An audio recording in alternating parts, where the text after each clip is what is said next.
GIS, you'll know that it's something that we encounter every single day in our lives, even if we don't know it's there. Every time you turn on your smartphone and get directions to the noodle bar, every time you check the weather, every time you look at a map which explains the latest COVID risk or anything of that nature, you're going to be using some geospatial technology. Whether you have an ankle tag as a result of your misspent youth, or you're studying anthropology, whether you're looking up in the sky to see whether your airplane arrives, or whether you're just checking on the location of your recalcitrant friends through the shared FaceTime or social media app, you'll be using a geospatial technology. It's constantly expanding. It's showing up in autonomous vehicles, in smartphones, in smart weapons. It's constantly transforming the concepts of what, where, and when. In response to this burgeoning technology, the University of Maine system has been building a central geospatial resource for the state to complement the existing industry, government, municipal, and non-profit resources. This resource is the Maine Geospatial Institute, or MGI, which is hosting tonight's event. Thanks to my colleagues at the University of Maine Augusta, University of Maine Farmington, University of Maine Fort Kent, University of Maine Machias, University of Maine in Orono, University of Maine Presque Isle, University of Southern Maine, and the guys at the UMaine System Office who pay our bills, and our factotum, Eileen Moran, who keeps us all honest and keeps the paperwork in order and keeps us all pointing in the same direction, mostly. Okay, we have attendees from all 9 corners of the state of Maine. Look at a map, it's got at least 9. And everybody here this evening is looking forwards to meeting with our 3 panelists who come from diverse and different areas of the business. If you have any questions, please type them into the chat box as we go forwards, and we'll filter those questions. If they're similar, we'll lump them together, and then we'll try to answer them in a 10 or 15-minute session at the end of today's presentation. If you're joining us from the University of Southern Maine, your digital passport code is, in all caps, EL4V8V4. That's EL4V8V4. Okay, now I'm going to greet our 3 featured panelists, 2 old friends and a hotshot newcomer, at least to my part of the scene. So we'll start off with the familiar faces. Judy Colby-George is the principal at Spatial Alternatives and TGD&A Landscape Architects and Planners in Yarmouth, Maine. She's had more than 30 years experience in a wide variety of GIS projects. She's worked in planning applications, public participation, municipal and environmental applications, and she also teaches on occasion for us here within the University of Maine system. Thank you for joining us, Judy. Pat Cunningham is CEO and President of Blue Marble Geographics up in Hallowell, Brunswick, Maine. He leads a team of software developers and GIS professionals creating GIS software for worldwide customer base, doing everything from surveying to mapping the path for the Mars rover to creating virtual worlds for gaming or mobile apps for playing golf. And I have to say, although this isn't in the official intro, Pat has also at various times done a tremendous job of supporting some of the research work we've done at the university by helping out with some really powerful software which has enabled us to bend some data sets to our will in ways that we could not have otherwise done. Okay, so thanks for joining us, Pat. And thank you. Finally, Sariana Kesselman is currently pursuing a PhD in spatial information science and engineering. She's been working for around 11 years in the GIS industry, playing a variety of engineering roles at ESRI, one of the major software manufacturers and vendors. Her specialities include product testing, concept modeling, user experience research, and photography. Thank you for being here, Sariana. Okay, so we're going to jump in right away and start off with the discussions. And our sort of icebreaker question is, for each of you in turn, maybe we could start with Sariana as the newcomer into at least this forum with what's the wackiest application you've ever used GIS to address? Oh, that's a tough one to answer. I guess it should go way back in 2005. That's when I started. There was this the photogrammetry software that I used, where it's like the button was wrongly coded. Like if I have to click left, the action would go to the right. So that was, in my opinion, till date, like that application is haunting me. It's like it kind of messes with the wiring in my brain. So hands down, that's my first wackiest application. Yeah. Okay, thanks very much. And Judy, maybe you have some crazy, quirky, or odd story to bring to the table. That is fit for public consumption. I know that makes it difficult. I had a student once who was trying to do a GIS project in the brain. He wanted to do some very specific mapping in the brain, which wasn't in and of itself weird, except that this was a long time ago and not so much the technology available to do it yet. And he kept coming up with weirder and weirder ideas for how this was going to work, until at some point I had to pull the project and say, yeah, that's just not going to fly. But, you know, it was a good exercise in a thought experiment of a way to use GIS to look at neurons and their relationship to each other. Great. How about yourself, Patrick? Wacky applications. I don't know. I mean, I've had definitely had some wacky scenarios happen with work, with mapping, and you know, been doing this a while now. Reminds me of the sales guy we had for a few weeks who got lost on a way to a sales call, and you just can't do that when you're selling mapping software. So that was pretty wacky. But you know, I have to think about like sort of some of the gaming stuff that people are doing, which is I'm always surprised to see. And really a lot of it is using our software to make terrain models for, you know, fake worlds so they can go and make their gaming worlds. And there's a really cool online game for Middle Earth. Somebody completely recreated Middle Earth with GlobalMapper. So I thought that was pretty cool. I don't know if it's wacky, but. That's all pretty cool stuff. What's interesting to me about all of these things is that we frequently find that where we start out with this sort of imagined applications, the seemingly crazy applications, what emerges is something that is in fact surprisingly useful. And the gaming guys in particular have done a great job of pushing the boundaries of the technology. And that leads rather nicely into the next question. So if we're looking at wacky and unconventional, unusual and innovative applications, what do you think the GIS trends are that will shape tomorrow's careers? And what sort of technological advances might we anticipate in the field? Are you asking me? I'm asking everybody, but since you spoke first, you're holding the ball. Off you go, Pat. Oh, okay. You didn't put anybody directly on the docket, so I thought you're still talking to me. That's a great question.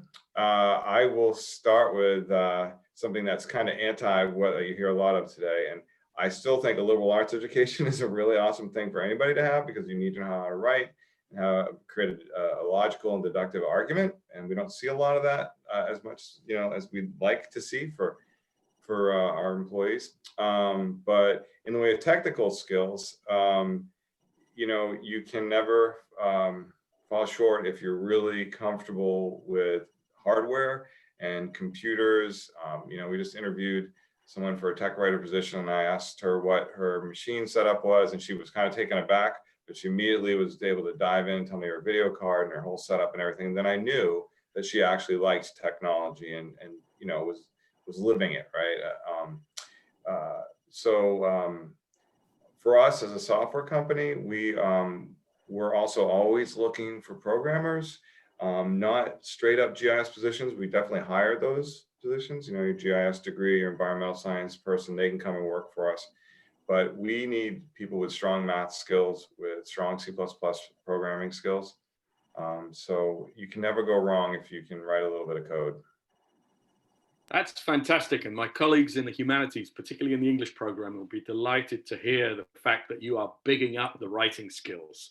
Yeah, both sides of it. Okay, so Judy, perhaps you could respond to the same question. What do you see coming in the future, and what are the technical advances that you think are sort of round the corner on the way in the field? Yeah, so in the world that I live in, I would say that visualization. So I do a lot of work with, working with communities to envision who they might be when they grow up. And, individual projects where you really need to be able to see what's going to happen and what the implications of that are, and then also analyze it. So it's not purely a qualitative thing, but we need both the quantitative and qualitative and the bringing together of those two things. And so I think that in my world, that's sort of the technology where, and it brings together, you need to know it's more than one person can actually do in their own head. Like you need multiple people to really achieve that. And I think that understanding, so I totally ditto what Patrick said. I need people who work as a team, because there's no one person who can do all those technologies to bring that to fruition. And they have to be able to communicate with other people on the team. So, but definitely the tools of 3D visualization and analysis and moving into the geodesign realm is at least where in the work that I do that we're moving towards. There's lots of other ways that it's moving forward, but that's the part of the world I live in. So I'm going to turn to Kesavan with the to Sariana with the same question. Sariana, you're in the position amongst all of us as the person who's on the PhD track. So you're busy making new knowledge every day as part of your studies. What do you see as the future trends? Where are you going to take us? Yeah, so like what Patrick and Judy mentioned was totally applicable. And in my line of business, like I work for Esri, and what we see for the future is more on data mining side of things. And in my opinion, spatial is everywhere, right? Starting from genes, like the genomic studies, or to using the utility industry, like electric delivery, everything. So there is a spatial component to all these things. And a key part that I want to highlight here is the idea of machine learning and artificial intelligence to extract all this data. So right now, like we are moving towards more automation side of things. So in order to get the data, like there's data out everywhere, like around us, and to convert the data into information, especially the spatial information. So that's where the data mining and the artificial intelligence comes in play. So I believe like, the next future careers will be focused on these, the data mining side of it, and applied on top of it, like the spatial knowledge to capture the data and make it to a meaningful application. So that will go in a long way. And that's my take from a corporate, view of it. And from PhD standpoint, like my research is based on applying spatial techniques to human body, like how we can, it's more like creating a Google Maps for human body. Like, so if we can figure it out, like what are the applications that can come along with it? So as I said, like you can apply spatial knowledge to anything and everything, and it's totally up to you to visualize that in front of you. So, yeah. See, my student was just waiting for you to come along, Saranya. That's true. So perhaps I can come with a follow-on question for you, Saranya. What's the technical challenge? Obviously, you're dealing with a big conceptual issue here, but I'd be really interested to hear about the technical challenges that you're facing in doing that work. It seems as if there are some significant advances you have to make on the numbers end of things as well. Yeah, so one thing that Patrick mentioned was about the hardware side of it, right? So a biggest technical challenge is having these supercomputers, like, not everybody has these supercomputers to process this imminent amount of data that we have. So this new concept of parallel computing and cloud mapping and all sort of things. So that comes in play. And these are some of the technical challenges. Like it is there, but it is not available for everyone to use. So that is one. And the second one is building upon the data. So if you have to build a product, or like you need to have a proof of concept for a product, you need to have the supportive data to go along with it. And that is again a challenge in building that data set to build any, or like to conceptualize any application. So in my opinion, the hardware and data are the biggest part to build the software that we are envisioning for. So yeah. Thank you. So I'm going to jump diagonally across my Zoom screen back into Patrick's box, since you've set us up with some of the challenges you see, and I know Pat has done a great job of taking on interns and encouraging youngsters in the field to apply to his organization to work. So the question I would have for all of you, but starting with Patrick, is how will the GIS jobs that you see coming forwards tomorrow be different from what you've described already? And do you have any advice for students who are coming up through the ranks, who may be knocking on your door with freshly printed resumes in hand? So to answer the last part first, have your resume and cover letter proofed. Take your time. Step into this like it's your first appearance on stage, and make sure that everything is checked. There's no reason to short sell yourself. Make sure that you're as professional as you can be. As far as how the jobs are changing for us, for my company, it's certainly having the ability to be almost a generalist. A lot of times we think of GIS as its own industry, and it's really not. GIS is a service to every aspect of industry, really. Anytime you need to do any analysis with location, and it just applies to so many different things. Judy's brother is going to do a virtual lunch and learn for Maine GIS user group. He works for Rite Aid and works with Geospatial, I believe, for locating Rite Aids. And, you know, like we've talked about all the cool stuff, you know, with golf course mapping and gaming and all of that. And then just analyzing data and presenting data visually. So you really need to take the perspective that you have to be a generalist, and you have to learn a lot of different sets of tools. But GIS in general is about making intelligence out of data, and so being able to help the data so that we can make accurate conclusions. I still go back to that liberal arts approach to understanding things. It's really important. But the foremost thing that I see as far as the way the jobs are changing is the technology. And technology is just evolving faster and faster and faster. Over the past few years, we've seen the advent of drones taking over GIS, and it's just such an excellent tool for augmenting your data and creating all kinds of new data products, as we call them. That wasn't a thing just a few years ago. And so can you go and learn how to pilot a drone? Can you go and get certified? Can you, or at least process that data? And that, I don't know what the next thing will be in 3 years, but I'm sure there'll be something else. Thank you. So Judy, I'm going to throw the same question at you. What are the GIS jobs of tomorrow going to be looking like, and what advice might you give students? But I'm going to ask you to sort of play both sides of the fence here, since I know you've worked on our side of the desk teaching, and I know you've also taken people on as interns and employees over the years. So how do you see it from your perspective? So I would echo a lot of what Patrick said, that you need to know more than, my business is consulting with other people. And so I have to be able to hear what their problem is and then translate that into some, GIS analysis, right? Like some map or some tool or some data that they need back.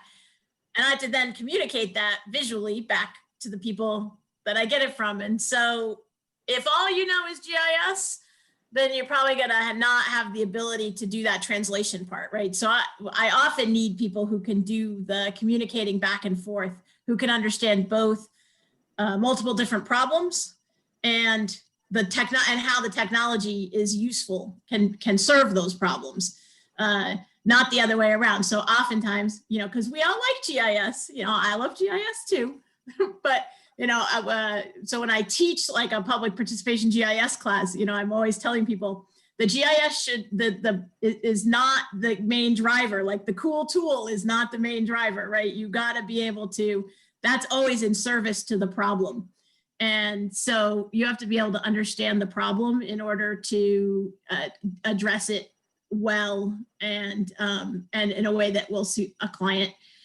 But I think that, so what I look for when I look for employees and interns are people who like to learn.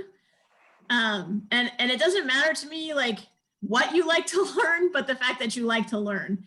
You know, so if I give you a spreadsheet of data and tell you to go through it and find something, you know, in it, I want you to come back to me and say, oh, I found this really cool pattern, right? Whether it has anything to do with the question at hand or not, I want you to be able to look, even if it's boring, like what I asked you to do was take the data and divide it up into the right columns that we need, right? I want you to, as you're doing that, be able to look at it and say, oh, I saw this pattern in the data or something along those lines. You know, same thing, like if I ask someone to digitize parcel data, you know, which we still do quite a bit of,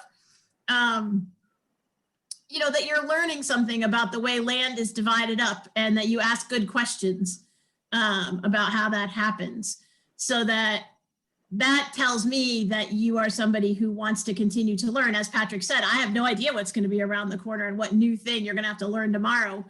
But when I hire somebody, I want to know that they want to keep learning. So. Thank you. So having had both Pat and Judy say they don't know what's around the corner, I'm once again going to lean on Sariana in the PhD program and say, you're surrounded by all the other PhDs in your studies. What's around the corner? Or perhaps to refine that question a little bit, how are you seeing yourself and your fellows working in the PhD programs and the graduate programs developing the ideas that are going to come next?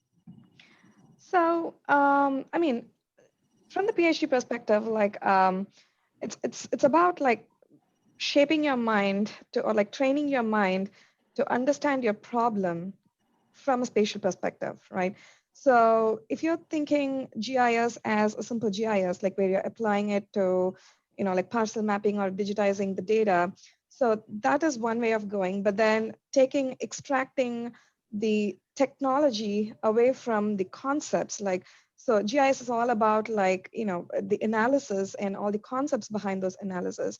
But you can take it, and if you apply it to any domain, so that's where like you shine out, right? So in my opinion, like understanding that core knowledge, or like having that core knowledge, or like the science behind GIS is really will help anyone in terms of in the workforce. So it could be like, you know, it's these, if you are trying to find like a proximity, if you're trying to do like a proximity analysis, like, if you want to know, you need to know like what that analysis looks like, what is the science behind it. So then you can apply it for like a parcel identification, or for, you know, you can apply it for extraterrestrial projects, or even for like some utility industry, or for human body. So, you know, from coming from the science background, I totally would look the science and then put the science on top of the application, have the domain knowledge, and then put the science on top of it. So that's how you can be a valuable asset to the workforce. And, you know, again, like trying to come up with all these creative means to apply your spatial knowledge, or apply the science that you have learned, like whether it is getting the you know, if you're looking at a Facebook post saying that like there is a car crash happening at this location, there are like way too many information that you can process using the technology. Like you can take the XY coordinate of that accident, you can take the traffic information, and you can combine both of these things, and you can build an application saying like a forecast application, like a traffic forecast application. So the idea is to build that science, to understand the core science, and then differentiate, or like applying it to the domain of your interest. So having that knowledge is what, in my opinion, would be the future in GIS careers. Okay, that segues really nicely into the next concept we wanted to think about a little bit here. Not so much what is the future of the industry from the perspective of the people who are getting into it, the people who are applying for jobs, but rather what kinds of emergent problems do you think GIS might be suited to address? And I come to this with some significant personal interest because I've been watching, for example, the emergence of machine learning and AI as methods of processing the petabytes of data which are now arriving in the spatial world. We now live in a problem-rich and data-rich universe. So for anybody on the panel, what are the emergent problems that we should be thinking about, we could be addressing next, that are out there? I'll jump in on that one. So I think that some of the issues that we're going to have to address is how that data itself, right? So we've been collecting lots and lots of data without always thinking through who we're collecting it from and why we're collecting it, and the inherent biases that exist in those data sets. And then if we continue to use those same data sets then to make policy or make decisions without really being thoughtful about where the sensors are, if we're coming up with smart cities, how do we decide where the sensors go? I think there are a lot of issues that we haven't even touched the surface of because we're still trying to figure out how to manage the data that we have, right? But that data has, every piece of data that we ever gather has inherent biases in it. Like, it's just because the choices that we make about what we collect data about, what we don't collect data about. And I think GIS will be a useful tool to try to help us to look at those data. But we have to be really thoughtful about how we do that moving forward, and the ways that we, as we move into a more surveilled world, if that's the right way to call it, of collecting data so that we can make decisions with that data. I think we have to be really careful and thoughtful about how we do that and what the equity and social justice issues are around that. I can jump in next. Please. Yeah, so I think spatiotemporal problem is something that's not addressed enough yet, or at least from the application standpoints. So when I talk about spatiotemporal, we have a lot of spatial data, like GIS data, but it's always paired with a time component to it, right? Even with COVID situation, which is a hot topic now. So we had this trends, we had this waves, and we've been talking about a lot of time sensitive information there. But having that pairing that information with the right amount of spatial data, so that's something that we are lacking. It is there, but in my opinion, it can be improvised a lot, or the accuracy of it could be improvised a lot. And so yeah, that's something that I'm looking upon in the future to be picked up by the big companies, or have that as a focal point in addressing a lot of the problems that we are looking at, a lot of the applications that we are working on. I would say that some of the short-term challenges or problems, or I think Judy has touched on this, processing all this data that we're collecting. We're just collecting more and more data than ever before, and we really have a challenge with consuming and processing it, making intelligence out of it. I think about LiDAR, point cloud data, which gets very big very quickly, and is so compelling. The point cloud is a 3D geospatial product, and it's just so much that we can do with it, but it's still a lot of data to consume for software and hardware and over the internet. Things like machine learning are very interesting and very compelling for software companies. And there's definitely some things coming down the pike with that. I think it's going to improve more. And I really love the idea of aiding improvements in algorithms and how computers process data through this sort of concept of machine learning. That might be more of a midterm, a little bit further down the road kind of interesting challenge. I think bathymetric processing, subsurface, under the water, is still completely immature. We really can't map the ocean very well, and there's just a myriad of challenges with that, mapping through water. And as you can imagine, if you think about it, a very interesting topic to look into for geospatial science, but we haven't really, I'm not going to say it, broke the surface of that, but that's a big challenge. But then all of this, I think the problems of it are privacy. And I've been talking about drones, and I'm a big advocate for what we can do with drones, but not only just drones and privacy, but data itself and privacy. And, you know, that's a massive issue for any kind of technology conversation. There's from election fraud to unemployment fraud to security issues with terrorist attacks. All this data that's going to be out there that maybe we can't consume just yet, it's still really a vulnerable issue too, a vulnerability issue. And I'm just throwing it out there. I don't have any answers for it, but it's a big part of what we do. So this raises a very interesting question, both something that Judy and Patrick brought up. What do you see as the major ethical challenges coming towards the business? And this is something I have a recent exposure to myself, since I suddenly got a cell phone data set, a cell phone tracking data set dropped on my desk. And I have carefully avoided looking too deeply into that, but I can see who went where and who stayed where for how long. And I can imagine all sorts of trouble I could get myself into with that data set. And that's just the tip of the iceberg. So Patrick alluded to a couple of ethical issues. Judy talked about that a little bit, and I'm sure Sariana has some thoughts on that. So what are the big ethical challenges that are coming at us?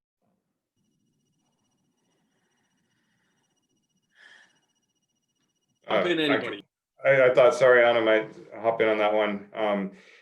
Yeah, contact tracing is extremely interesting as far as that, right? In the US, we don't do it via cell phone. We do it old school because of privacy laws, but other parts of the world, people readily share their position information in much more intimate ways. And there's all kinds of, that's really interesting that you've been given that kind of data set, Matthew. And so, you know, privacy is real. It's just crazy challenging. I think we have to be data stewards. We have to think about it. What would you want your data to be treated? How would you want your data to be treated? I think we've all experienced our data being hacked in one way or another. When you receive that email from that vendor, and I'm not saying if, it's when you get it, read it and see what they're saying that they did. You know, did they say that they paid the ransom, which is, you know, crazy, but companies do that, you know. So then you're the vendor, you're on the vendor side, or you're on the data steward side. You know, you have to take a responsibility there, I think, and it starts with the individual, I guess, as well as the company. But yeah, as professionals coming up in the ranks, think about that. You know, did this data say that they would be anonymous? Then you need to respect that, you know, that kind of thing. Yeah, I agree with Patrick on that. Like, it's the responsibility of the software programmers and the companies that build or like use those like collect that personal information. Like sometimes it's really crazy. Like I'll be talking about a product and in like 10 minutes, I'll see an advertisement for that product in my Facebook, which is like, so, you know, like at one point I felt that like, okay, if they are, you know, getting my information, like getting the details of my information, of what I'm talking about or what I'm interested in, or maybe like I'll start making use of that technology. Like I started using, for some time I was not using Siri, or like I was not, we didn't buy Alexa and all sort of things. But now I'm like, they are going to get that in data, so I might as well make use of the technology. But it's an ethical obligation for these companies to make sure that it's not target, it's you know, I know we can technically, you know, get this person's detail, like even if you strip away all the details from the data set, you can get to that person programmatically, but it's you know, like the developer should have it in his mind that like it's a person that they're talking about. It's not just a data point on the other side. And I believe that it's our responsibility, you know, like going in the future, and we need to make that commitment to the technical world and not to cross that line whatsoever it is. But yeah. I'm not so nice. I don't really trust business to own all that data without some sort of regulation. I'm not sure what the regulation should be, but I think there's a lot more education that needs to go on so that people have an understanding of what their data is and what their rights are about their own data and what they want to share. Because right now it's not clear, right? If Facebook is listening to everything I say every time my cell phone is on, and I never said you could do that at any point, I'm not really sure that like that's one legal, and you know it shouldn't be. I should be able to say no to that if I want to, and the no shouldn't have to be that I don't have a cell phone, right? It shouldn't be that I have to participate in these things because some big companies decided that I had to. But I think the ethical for GIS people, I think, you know, there's going to be a lot of, have always been, we just maybe haven't always paid enough attention to them, ethical questions about the work that we do, because every map that you make ever in your life makes decisions about what you include on that map and what you don't include on that map. And that's almost always a political or ethical or time, you know, how much time I have to make the map choice. But we haven't always thought about it that way. We haven't always thought clearly about it in those terms. And I think that really thinking through what the ethics of, you know, like if you're a GISP, you sign an ethics statement. I don't know how many people actually read through that statement when they sign that, but probably everybody should go to the GISP, you know, website and read that statement because it's very good. You know, like I think that's at least a good start on thinking about what it means to be a GIS professional. And, you know, we've had examples in the last year about people being asked to change data or to, you know, modify something that's going out to the public.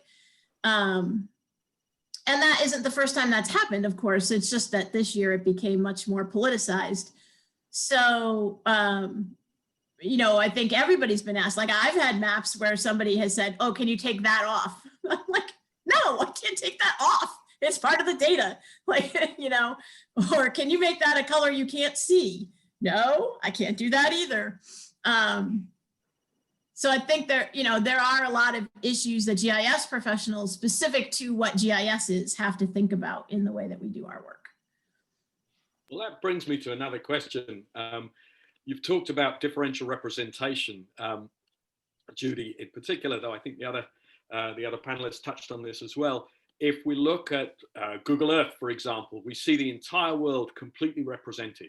Everything's there, all of it. But in fact, we know as GIS professionals that the deepest part of the ocean is not accurately represented. That's speculative.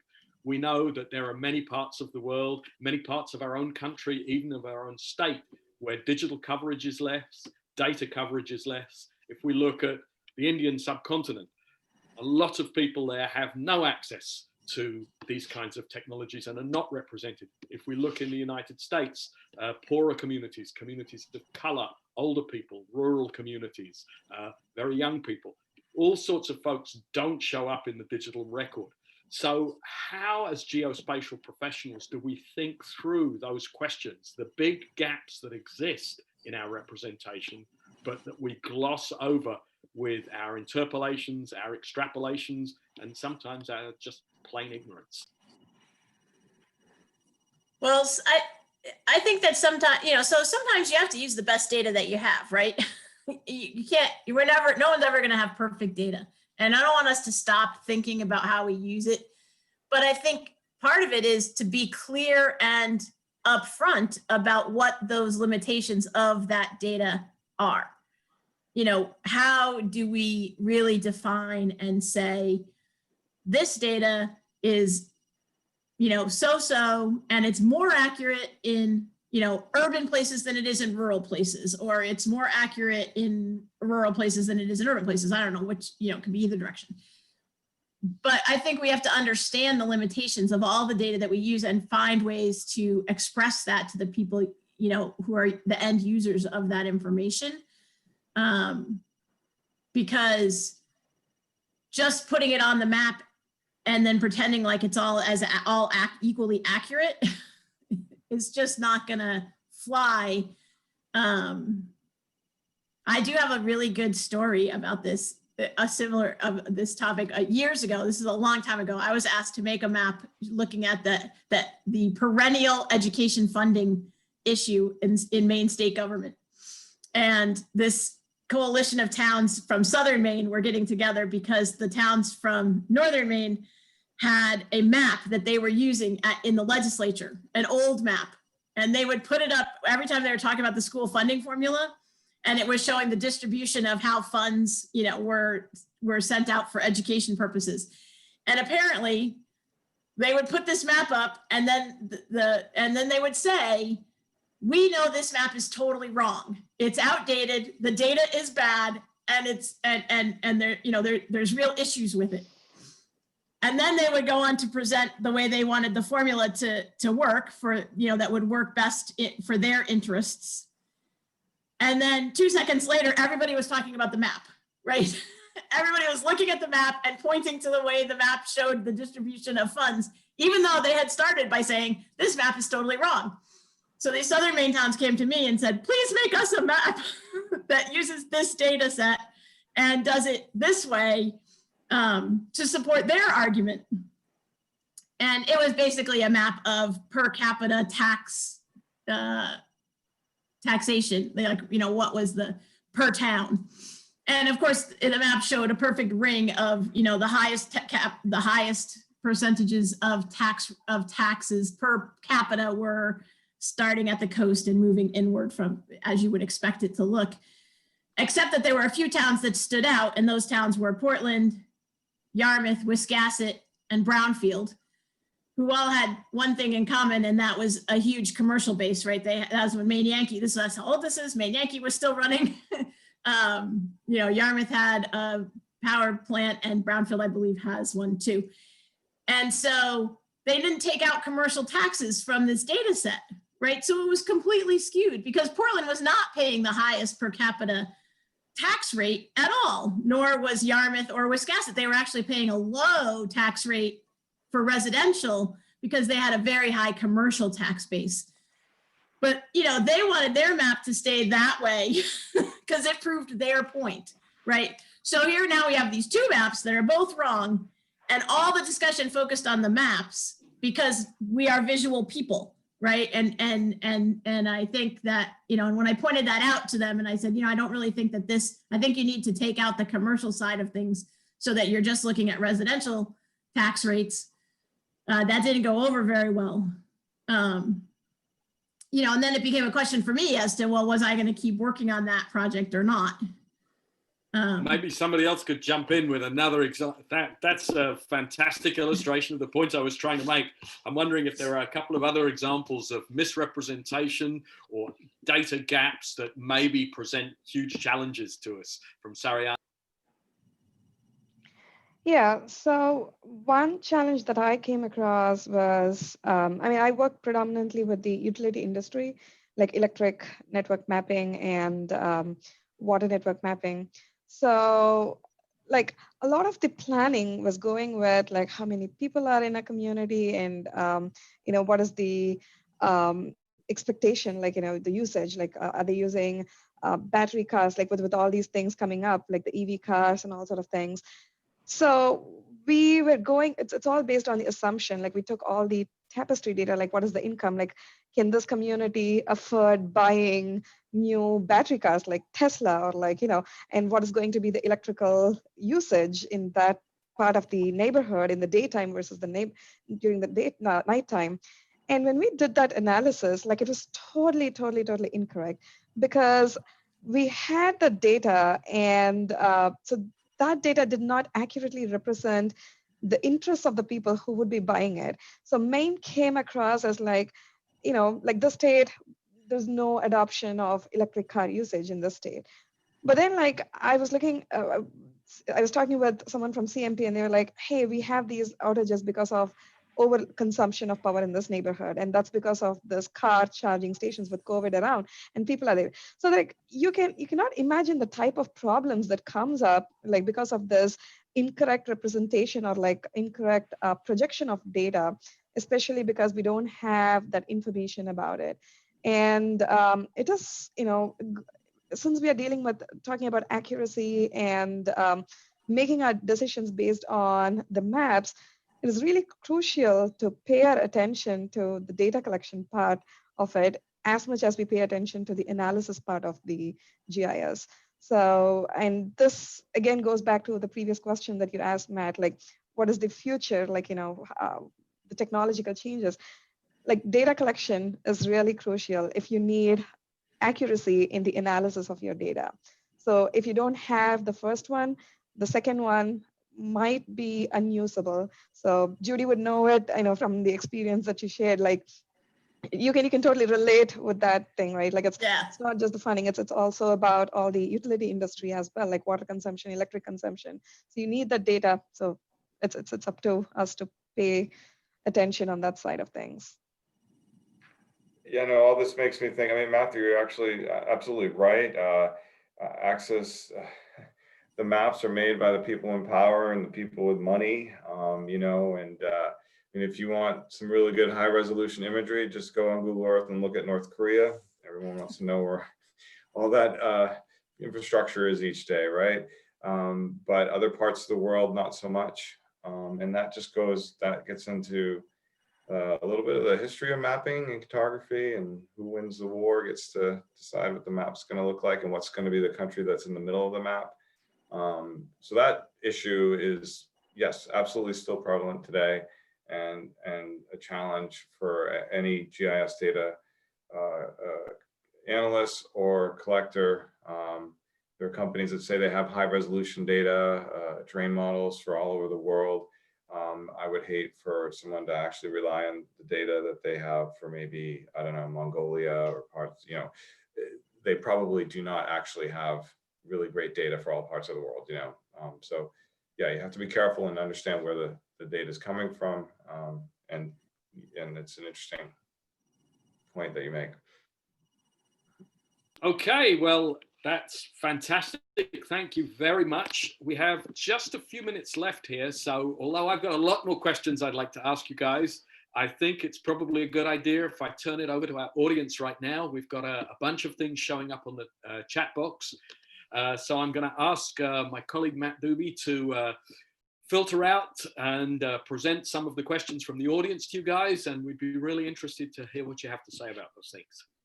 Okay, so the first question that I've seen, so I've been posting some things in the chat so that people can think about other examples of some of these things. So if you're interested in elections, Shelby versus Holder, check out a case like that has something to do with the idea of outdated data being used to make decisions. And then something as simple as your sewer bill, if you have town water, is also an example of a modeling issue where they assume all the water goes in, all the water that comes out of your tap goes into the sewer. If you have a garden, that doesn't happen. Right. So the question that I have is from Suzanne. So if Patrick could go into what data can be collected using drones and how that gets integrated into GIS, I'd certainly appreciate it. And any other tips for getting a foot in the door to getting experience, and anybody can answer that. So we'll start with Patrick about types of things you can collect with drones and how to integrate that in GIS, and then we'll deal with the second question. Sure. Yeah. Drone technology has really been a boon for GIS analysts and surveyors, in that it's relatively inexpensive and easy to collect high resolution imagery. You can get a relatively inexpensive drone with a camera on it, and with a little bit of training. Depending on what you're doing, you do need to get FAA certified, but that's not even very hard either. You can go and collect data imagery with your drone. The inexpensive thing to do is a camera, high resolution camera. And what they do is a process of overlapping images. And we use a process called structure from motion to take those overlapping images and process them. And from that, we can take the pixels and turn them into points with coordinates on them. And then from that, you can make an ortho image and you can make a 3D point cloud. The difference in that point cloud and LiDAR is that it only has one point. It doesn't have any multiple point refraction like a laser beam LiDAR collected data. So it's just a surface of points. It's not going to have, it can't penetrate canopy or what have you.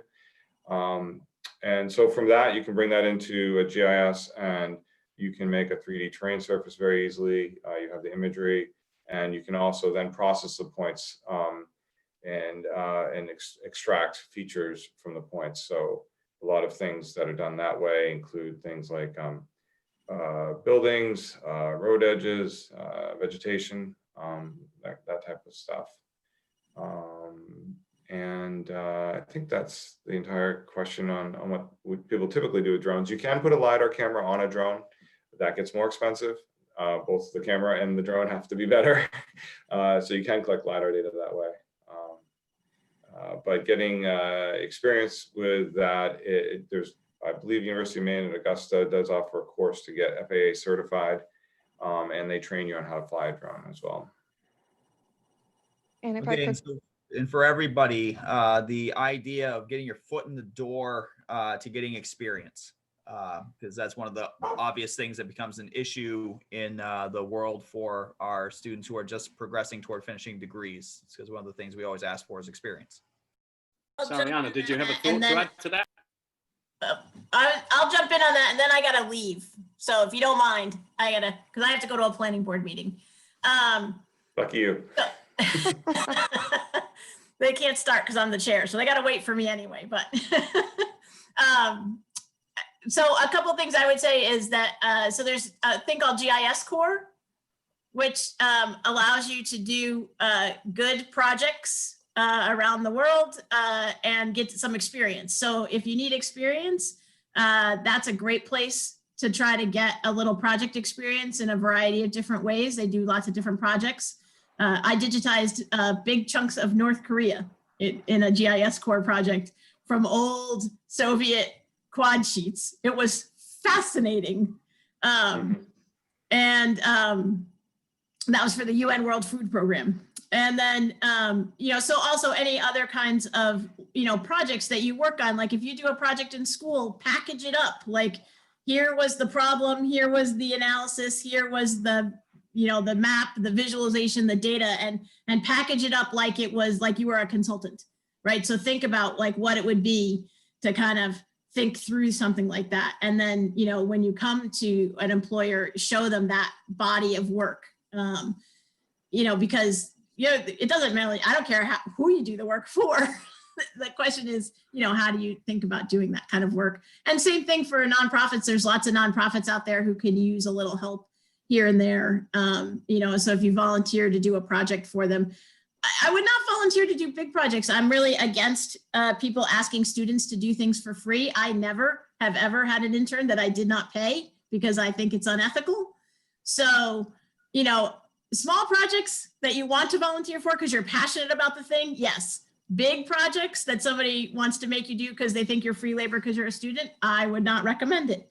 That people should be able to find some kind of money to pay you for something like that. So that would be my advice to students. And if people have any other questions for me, people can get you to me. So sorry to have to jump off. But I will. My people will be waiting for me. Thank you so much, Judy. Thanks. So I, my 2 cents on getting your hands with drone data is, so S3 has a product called Drone to Map. So which is like, you can take the drone data set and then convert it into a map. And it could be anything like from a point cloud, or you can convert that into a 3D visualization product. So I think there is a 30-day trial period that you can use, and there's some sample data that you can work with that can convert that, where you can, play with all these data set, like manipulating it to get some meaningful information. And in terms of the first part of the question on like what data can be collected, so what Patrick said, and on top of that, like some applications that I can think of as, like these transmission lines. All these electric companies have these big transmission lines coming to the cities. So they are supposed to fly over those transmission lines to see if there is any vegetation that's overgrowing, and if there is a need for a tree trimming project or something like that. So now they usually do it by driving through the transmission corridor, but so in the south, like in Georgia, like all those big transmission corridors, they are using drones to do that monitoring. So now they can program a drone, fly it, and get the data from it, like run it through some automation program, analyze if there is any vegetation that needs to be trimmed off. So that's one application, that's one data that you can collect. And another thing is the traffic monitoring using drones. When there's like a traffic dead stop, like, there's this, like the big cities are facing that now. So that's another application that the drones are being used for that I know of. But yeah, a hands-on approach would be to use that drone to map. I can find, I can source the link and share it with Matt, and he could probably share it with everybody else. Yeah, I guess I failed to mention that Blue Marble also has a product called GlobalMapper that has that same technology called Pixels to Points, and that software is available free to all University of Maine faculty, and you can certainly use that for teaching and in the lab. And we've set up other different universities with getting going on that. We're happy to help with that. As far as getting started in GIS, getting a foot in the door, I echo a lot of what Judy was saying. Volunteering is a great way to get something on the resume. My town needed volunteers to help create trail maps. Real easy to do. You don't even need special software. You can use your phone and probably a free app.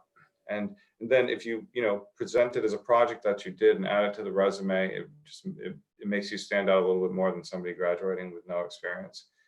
Open source stuff, there's all kinds of stuff you can do. OpenStreetMaps, or looking for people to add the data and edit to the data. There's all kinds of crowdsourcing open source map stuff online that you could just work on and add to your resume. Ask your faculty to help you put a project together so that you can show that you have the skills that we talked about, where you do GIS analysis, technical analysis, but also then write a paper and some conclusions and present that as a project. It shows that you've started to do real world work even before you're done school. I think those things are really important. And anything and everything you can do to get your foot in the door. The state of Maine is always they're always hiring. They're not maybe your ideal job you want down the road. Maybe you have career aspirations, but if it's a GIS type job, you get it on the resume, it'll help you get where you want to get.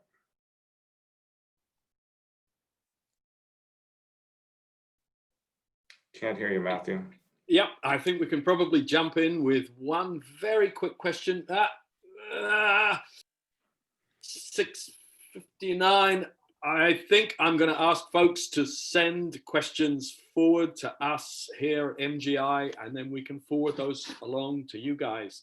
So I'd like to first of all thank Judy off at her planning meeting, and Sariana and Patrick for their fantastic contributions this evening. That's been really helpful. We really appreciate you taking the time to spend this evening with us and talk things through. For students who are wanting to stick around and join us for trivia night at 7:30 p.m., please jump in. There's more GIS fun to be had. And on behalf of the University of Maine system and the Maine Geospatial Institute, I would like to thank our panelists and all of you who attended for showing up today. I've just posted in the chat.